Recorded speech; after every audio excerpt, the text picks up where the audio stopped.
Sir ஒரு விஷயம் நீங்கள் வந்து தெளிவாக அதை புரிஞ்சுங்க சார், இது வேலை நிறுத்தம் இல்லை. இருக்கிற படங்கள் முடிக்கிறதுக்கே 6 மாதம் ஆகிறதுக்குரிய அளவுக்கு படங்கள் வந்து நடந்துக்கிட்டு இருக்கு. ஒரு நாளைக்கு ஷூட்டிங் அவ்வளோ நடந்துட்டு இருக்கு. வேலை இல்லாமல் இல்லை, எல்லாருக்குமே வேலை இருக்கு.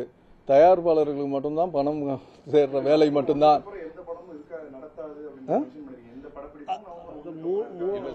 3 மாசத்துக்கு அப்புறம் நியூ கைட்லைன்ஸ் படி ஆரம்பிக்கிறதுக்கு நாம வந்து முயற்சிகள் பண்ணிக்கிட்டு இருக்கிறோம்.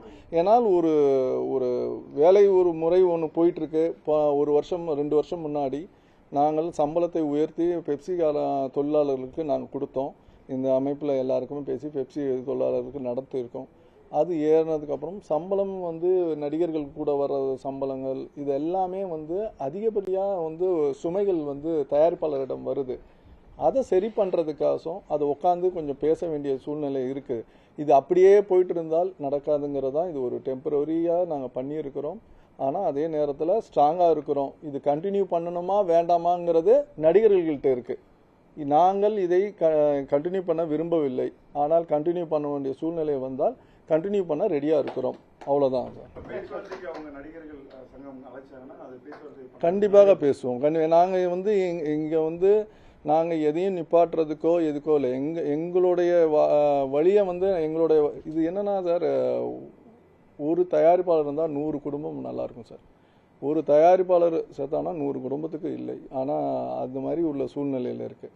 அவன் தான் மொத்தமும் எல்லா பொறுப்புகளும் அவர் ஒருத்தருக்கு வர்றதுனால அவங்க வந்து நல்லா இருக்கணும் சார் தயாரிப்பாளர்கள். ஏன்னா எம்ஜிஆர் அந்த டைம் சிவாஜி எல்லாருமே முதலாளிகள்னு கூப்பிட்ட காலத்துலேருந்து இன்றைக்கி பட்டுவாடா பண்ண வந்தவங்கன்ற பேர்களில் ஓடுது.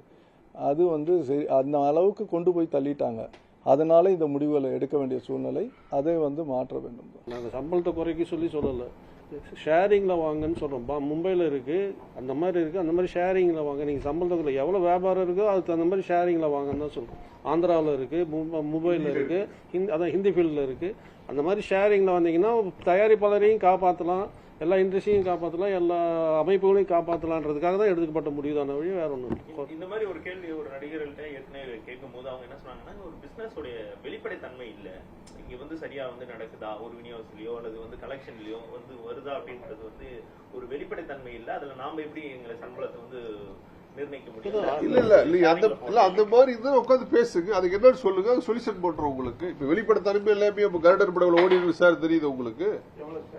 அரண்மனைக்கிற படங்கள் ஓடி தெரியலையா உங்களுக்கு? இதுல போய் வெளிப்படைத்தன்மை இன்னொன்னு வாங்க ஜாயின் பண்ணுங்க, ஒரு டிஸ்கஸ் பண்ணுவோம் ஹெல்த்தியா வந்து. அதுக்கு இன்னும் அடுத்து நெக்ஸ்ட் போலாமே உங்களுக்கு. இப்போ மேக்ஸிமம் எல்லாத்தையும் ஆன்லைன்ல வந்துட்டாங்க சார். ஸோ அது வந்து சொல்றது வந்து ஏற்றுக்கொள்ளல.